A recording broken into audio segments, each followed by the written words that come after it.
Assalamualaikum warahmatullahi wabarakatuh, sahabat sharing ilmu. Pada kesempatan ini kita akan membahas tentang turunan aljabar.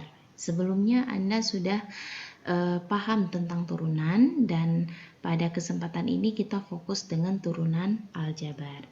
Jadi kita melihat dulu ya pengertian turunan, ya, mereview kembali tentang apa itu turunan, ya. Turunan itu suatu fungsi dikatakan dapat didiferensial di x sama dengan x0 bila fungsi itu mempunyai turunan di titik tersebut. Suatu fungsi dikatakan dapat didiferensiasi pada suatu selang bila fungsi itu dapat didiferensiasi di setiap titik pada selang tersebut. Aplikasi dari turunan itu apa? Nah, kita bisa lihat dalam kehidupan sehari-hari. Contohnya mencari kecepatan sesaat ya pada fisika, kemudian laju pertumbuhan organisme itu pada bidang biologi, dan keuntungan marginal pada bidang ekonomi, dan banyak aplikasi yang lain tentang turunan ya. Kemudian kita juga harus mereview kembali tentang konsep limit, karena sebelum mempelajari turunan itu kita mempelajari dulu limit ya. Jadi di konsep limit yang harus perlu diingat oleh Anda, sahabat sharing ilmu, yang pertama adalah mengingat konsep limit karena konsep turunan itu dijelaskan lewat limit suatu fungsi. Itu yang pertama. Yang kedua, turunan sebuah fungsi f adalah fungsi lain f aksen ya. Ini dibaca f aksen yang nilainya pada sembarang bilangan c adalah f aksen c sama dengan limit H menuju 0, di mana F merupakan fungsi C tambah H dikurang FC diperkan dengan H. Ya, ini definisi dari turunan sebuah fungsi F. Ya. Nah, kemudian yang ketiga, asalkan limit ini ada dan bukan tak hingga atau min tak hingga. Ya. Yaitu tidak terdefinisi ya. Jika limit ini ada, dikatakan bahwa F itu terdiferensiasikan di C. Itu jika limit ada. Dan yang terakhir, pencarian turunan itu disebut dengan diferensiasi. Jadi kalau ada diferensiasi itu artinya proses pencarian turunan. Jadi nanti kita juga akan memahami apa perbedaan turunan dan diferensial ya. Itu konsep limit. Kemudian kita lihat contoh. Jika fx sama dengan 13x kurang 6, maka carilah f aksen 4. Ya, 4 itu adalah x-nya. Jadi untuk menyelesaikan ini kita menggunakan konsep limit tadi ya, definisi dari turunan f aksen 4 sama dengan limit ya. Nah, di sini tadi konsep dari limit itu a tambah h ya. Jadi karena f aksennya 4 berarti a-nya 4. Jadi langsung kita ganti 4 tambah h dikurang fa f4 diperkan dengan h. Setelah itu kita kembali lagi melihat contoh bahwa fx yang diberikan itu adalah 13x kurang 6. Berarti untuk f4 tambah h ya, artinya begini. Jika fx sama dengan 13x kurang 6 ya, jika fa berarti 13a kurang 6 ya. Nah, misalkan saya contohkan seperti ini. FA misalkan ya, FA oke, sama dengan kalau tadi FX sama dengan 13E kurang 6, jadi variabelnya itu X. Kalau dia FA berarti 13A dikurang 6 ya. Nah, berarti kalau F4 tambah H berarti X-nya sekarang menjadi 4 tambah H ya. Berarti 13, oke, 13 X itu diganti dengan 4 tambah H dikurang dengan 6 ya, fungsinya sendiri.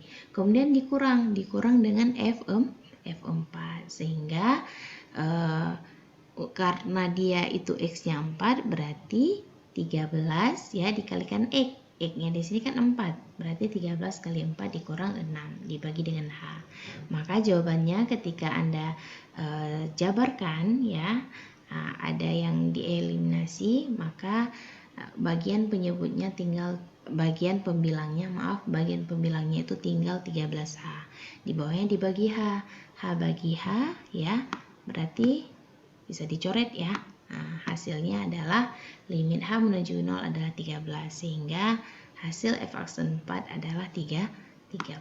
Jadi seperti itu ya sahabat sharing ilmu. Semoga bisa dipahami. Oke, kemudian kita akan melihat ini contoh sudah kita pahami ya. Ini proses pengerjaannya berdasarkan definisi limit ya, konsep limit tadi. Kemudian kita akan melihat rumus turunan dari fungsi aljabar. Jadi untuk mempelajari rumus turunan fungsi aljabar ini ada 8 teorema ya. Jadi mohon sahabat sharing ilmu menyimak setiap teorema agar Anda bisa memahaminya dengan baik ya.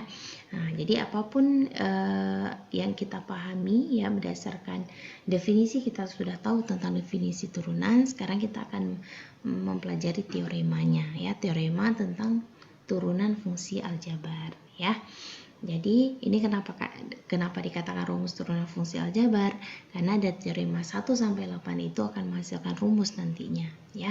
Kita lihat dulu untuk teorema 1 ya. Nah, teorema 1 itu aturan fungsi konstanta. Nah, jika fx sama dengan k ya, dengan k adalah suatu konstanta untuk sembarang x ya, maka f aksen x itu sama dengan 0. Bagaimana membuktikannya? Kita punya definisi turunan berdasarkan konsep limit ya. F aksen x sama dengan limit h menuju 0 fx tambah h kurang fx per h. Jadi karena tadi dikatakan bahwa fx sama dengan k ya, maka di sini untuk fx tambah h itu adalah k.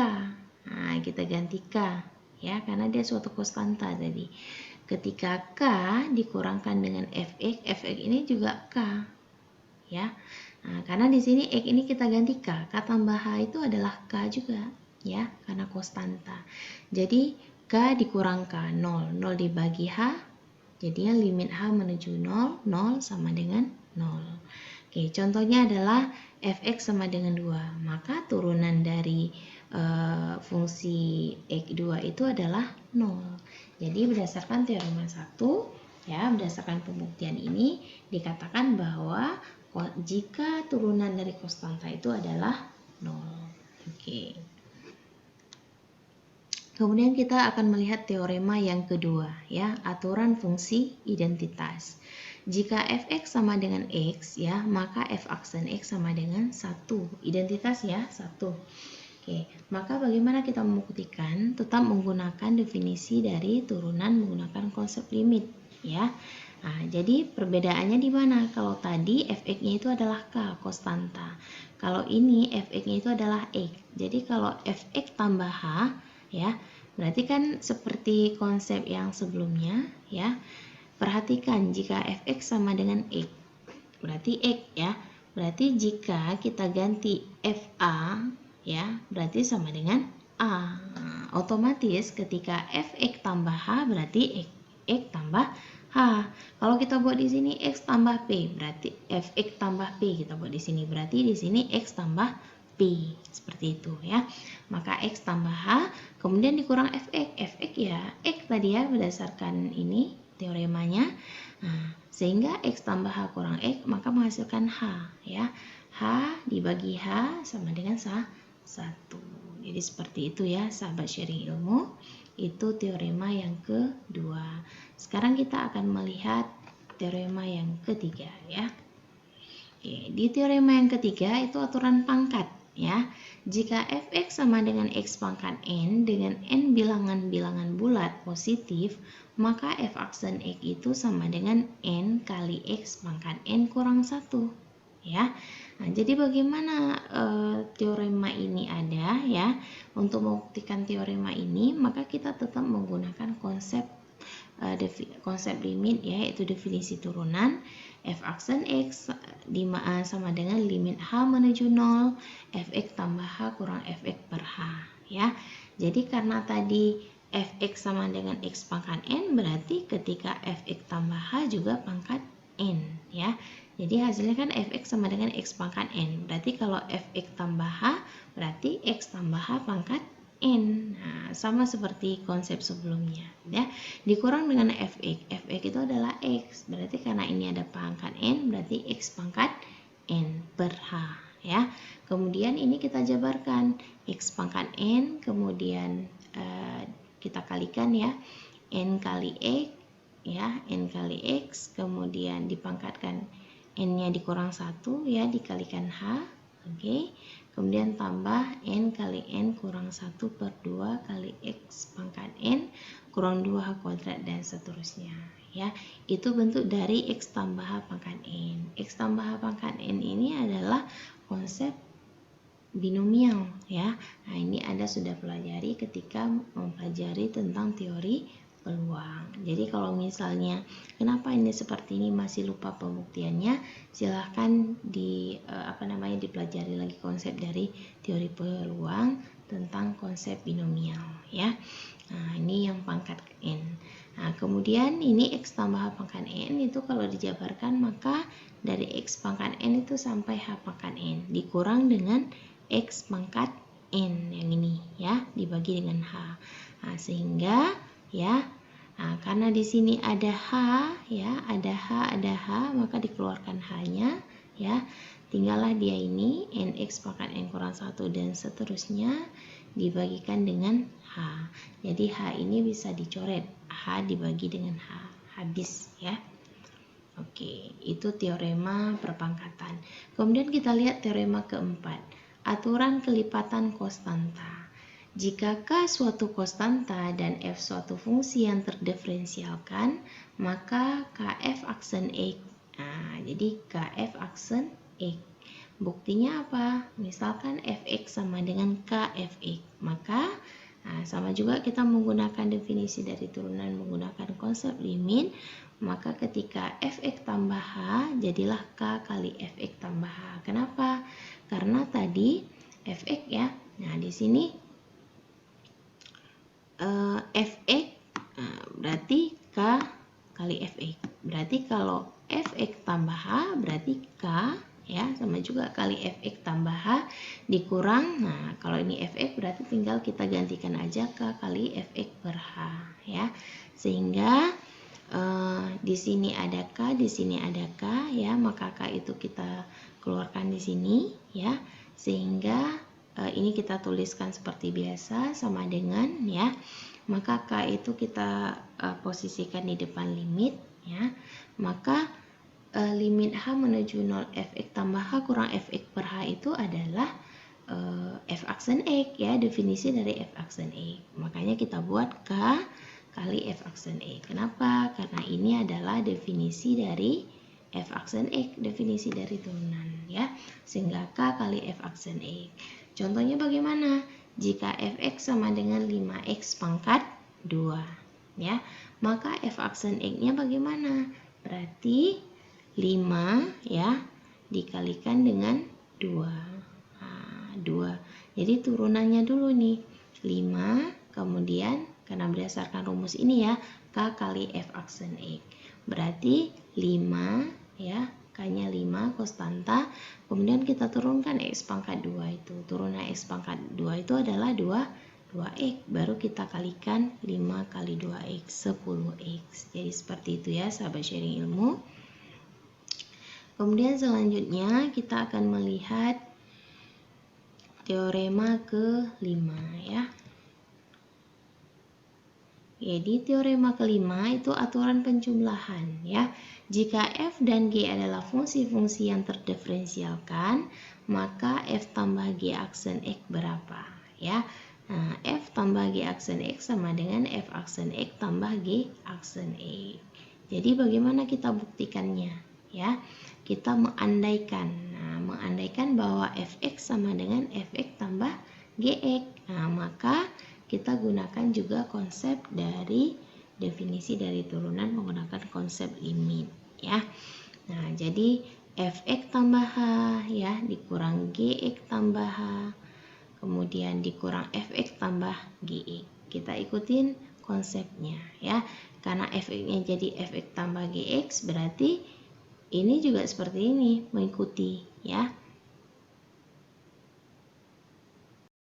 Pada teorema 5, fungsinya kita andaikan fx sama dengan fx tambah gx ya. Maka fx sama dengan limit h menuju 0 ya, kita mengikuti fungsi ini. Nah, kita tahu bahwa definisi dari turunan menggunakan konsep limit itu adalah f aksen x ya, f aksen x sama dengan limit ya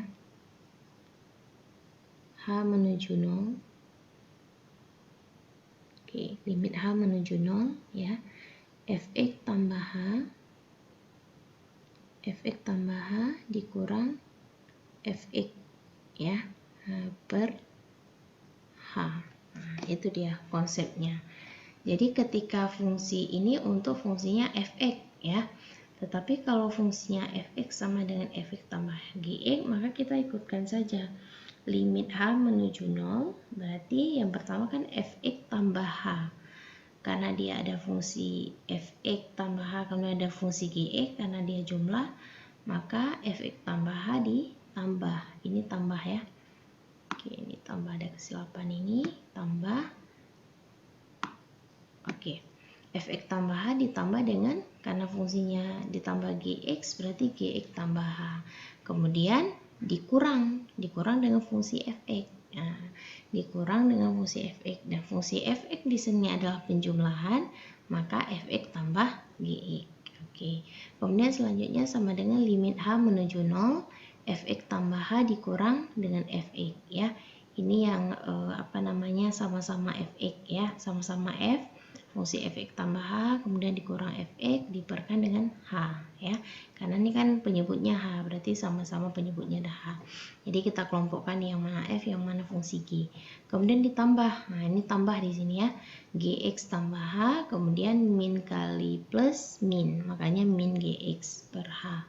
Kemudian ketika kita pisahkan limit h menuju 0 ini tadi di dalam kurung, maka kalau kita pisahkan dia sifat-sifat dari limit itu, limit h menuju 0 ya, menjadi fx tambah h kurang fx per h ditambah dengan limit h menuju 0 gx tambah h kurang gx per h. Kenapa seperti ini? Ini menggunakan sifat dari limit ya. Nah, sedangkan yang ini ya, kalau sudah terpisah seperti ini kan kita sudah bisa mendefinisikan, karena ini f ya, berarti ini f aksen x.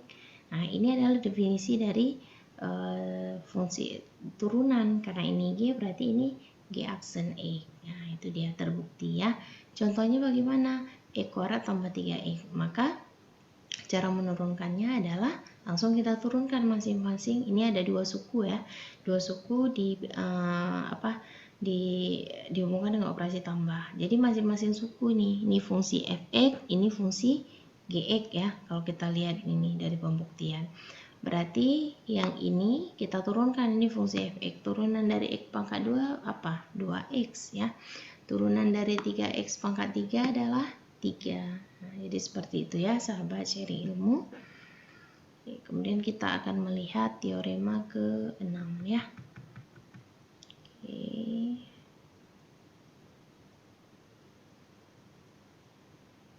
Nah, kalau teorema ke-5 itu aturan jumlah ya. Untuk teorema ke-6 kita akan melihat aturan selisih ya. Oke, kita akan melihat aturan selisihnya, teorema 6 ya, aturan selisih. Jika f dan g adalah fungsi-fungsi yang terdiferensialkan, maka f kurang g aksen x sama dengan f aksen x kurang g aksen x. Jadi sama juga dengan penjumlahan ya.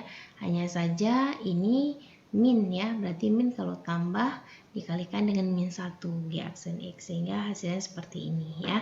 Ini bisa diikuti ya sahabat sharing ilmu, mudah, ini sama seperti penjumlahan. Jadi contohnya ya sama juga. Nah, jadi masing-masing suku ini ya.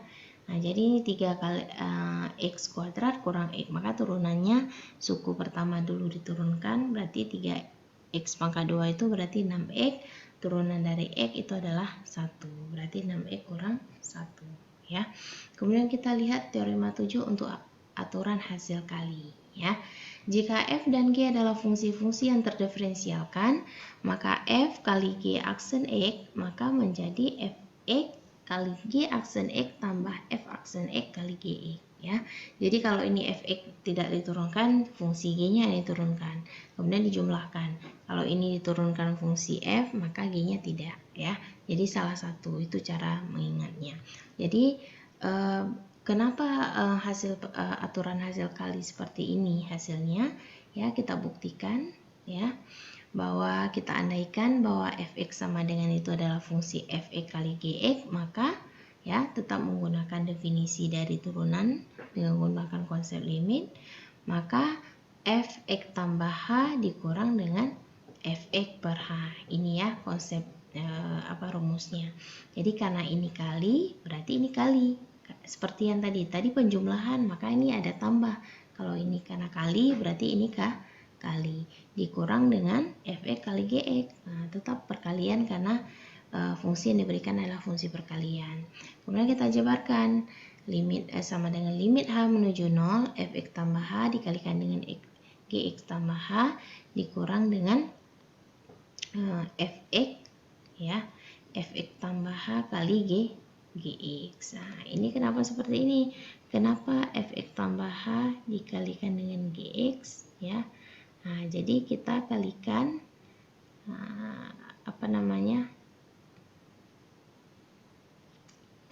fx tambah h dikalikan dengan g tambah h dikurang dengan fx kali gx, itu berarti, ya, fx tambah h dikalikan dengan gx tambah h kemudian dikurangkan dengan fx tambah h, ya, ini fx tambah h dikalikan dengan gx kemudian ditambahkan dengan fx tambah h dikalikan gx. Nah, sebenarnya ini tujuannya apa?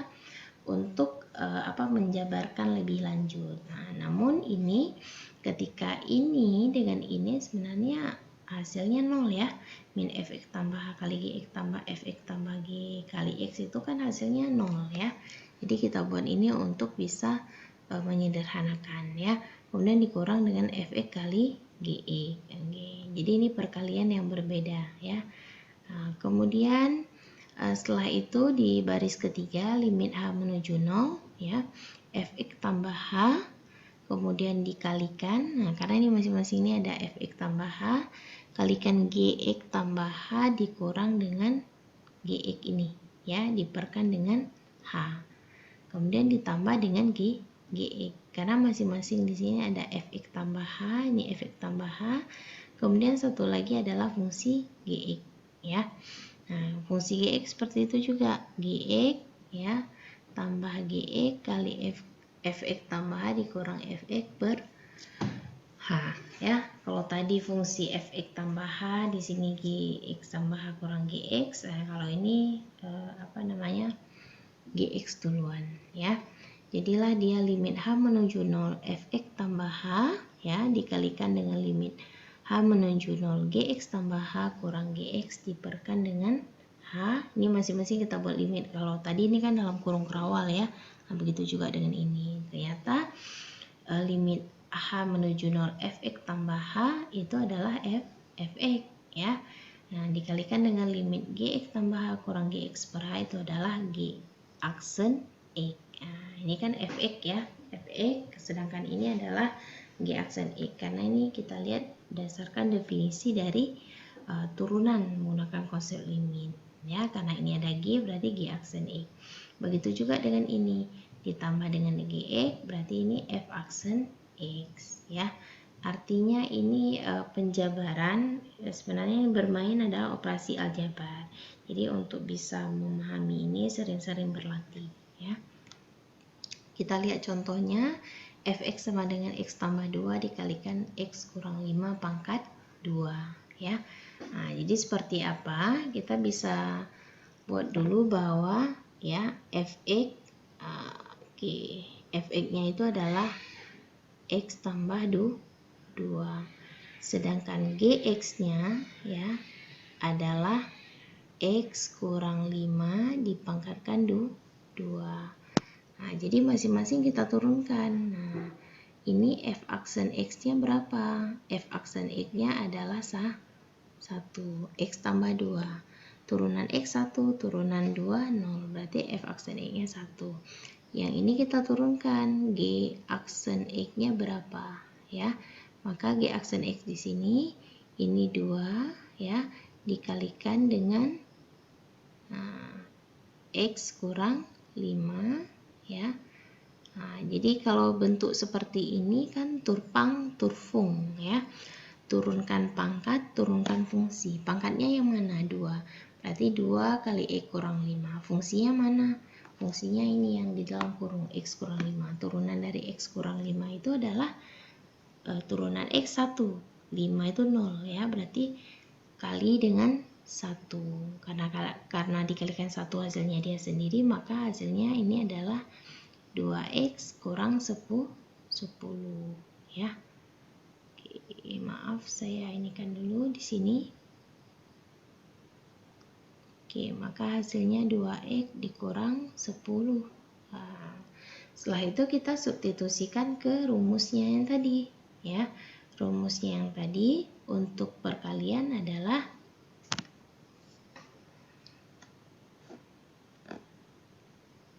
Oke, saya buat di sini ya. Jadi f di sini, nah, rumusnya adalah f aksen x, ya,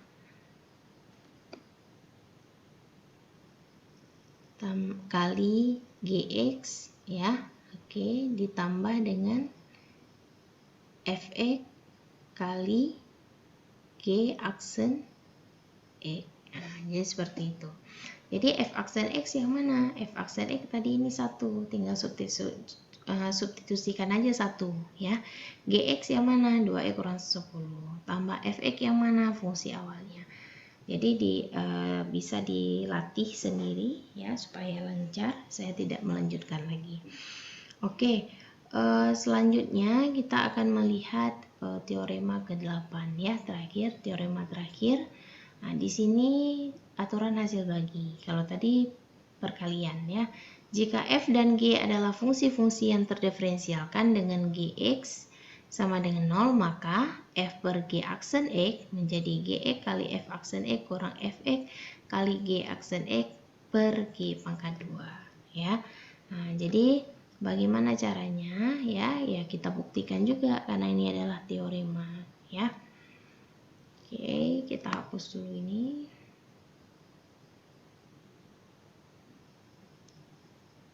Oke, kita bisa lihat di sini bahwa misalkan, ya, fx sama dengan fx per gx, maka kalau tadi perkalian, ini berarti pembagian. Nah, jadi langkahnya sama juga, tergantung fungsinya, ya. Nah, ini adalah fungsi awalnya.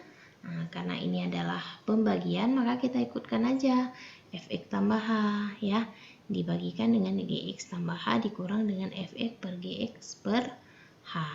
Setelah itu kita jabarkan, ya. Ini kalikan untuk menyamakan penyebut, kan caranya mengalikan silang, ya, biar cepat.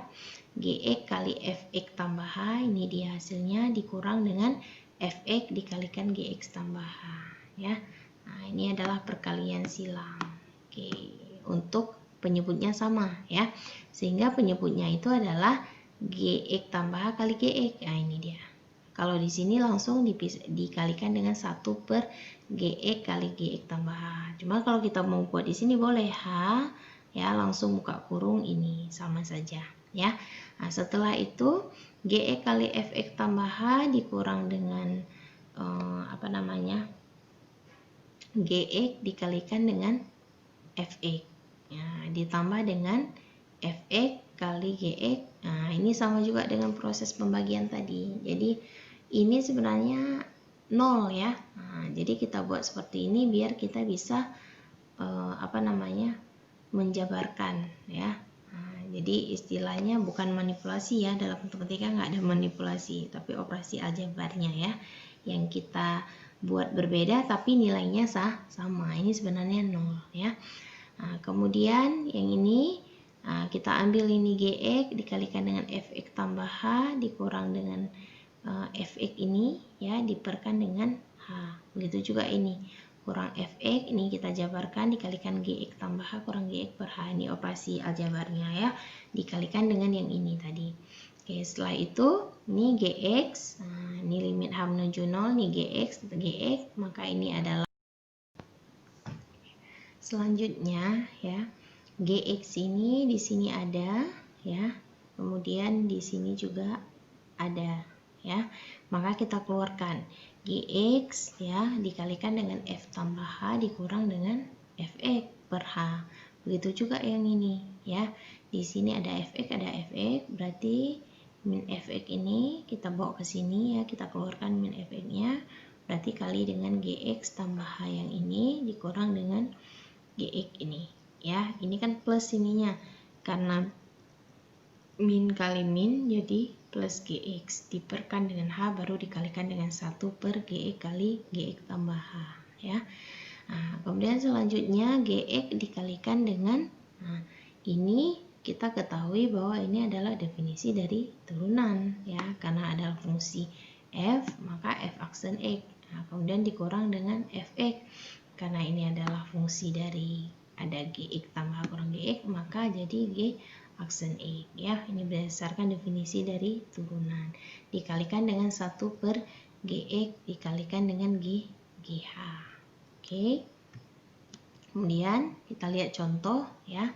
Nah, sebelum kita lihat contoh hasilnya adalah F per G aksen X itu adalah Gx kali F aksen X kurang Fx kali G aksen X diperkan dengan G pangkat 2x ya. Nah, ini berdasarkan yang ini, Gx dikalikan Gx ya.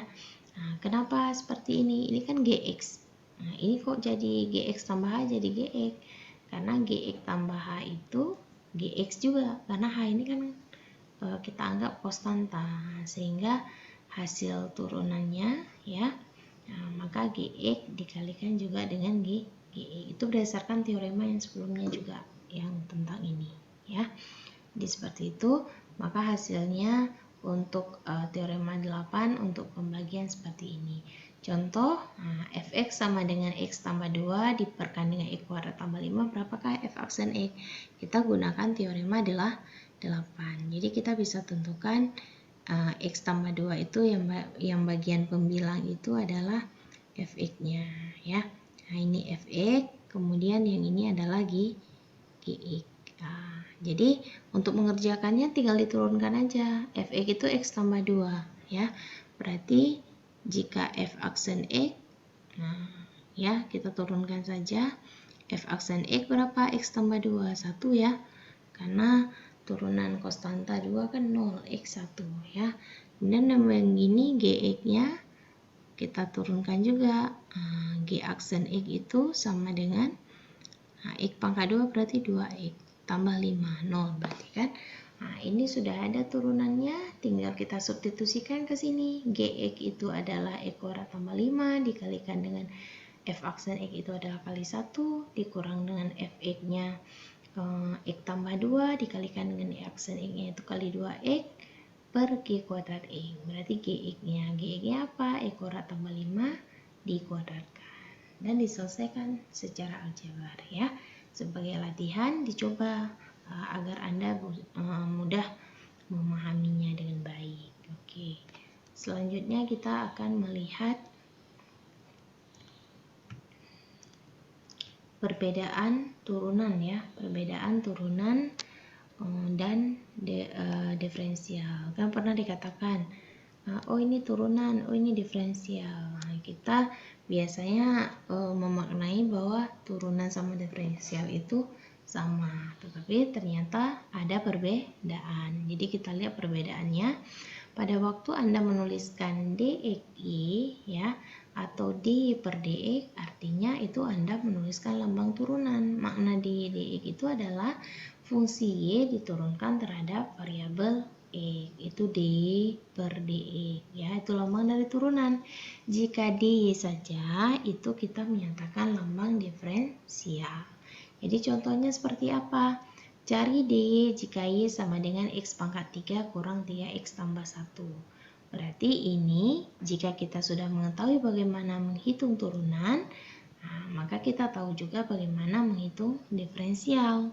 Nah, yang seperti tadi ya perbedaannya, yaitu kita cukup menghitung turunan lalu mengalikannya dengan DE. Nah, jadi kita turunkan saja. Carilah DE jika Y sama dengan X pangkat 3 kurang 3X tambah 1. Maka ketika ini adalah soal dari diferensial ya, maka untuk menghitung turunannya bagaimana? Y itu berarti DY ya. X pangkat 3 itu adalah 3X pangkat 2 dikurang dengan 3. Sedangkan turunan dari 1 konstanta.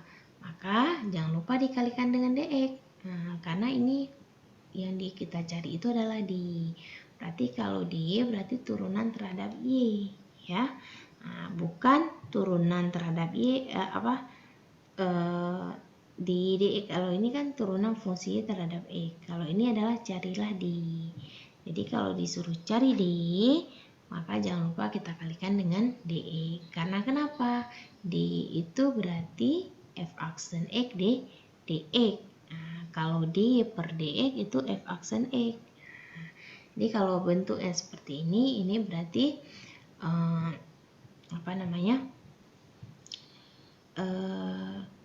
menghitung diferensial ya. Ini bentuk diferensial. Nah, jadi D itu menyatakan diferensial. Kalau yang seperti ini berarti turunan. Jadi ada perbedaan ya. Silakan dipahami ya, diulang-ulang kembali. Jangan lupa dikerjakan latihan supaya Anda bisa memahami ya dengan baik. Itu saja untuk kesempatan ini. Jumpa lagi di next video berikutnya. Assalamualaikum warahmatullahi wabarakatuh.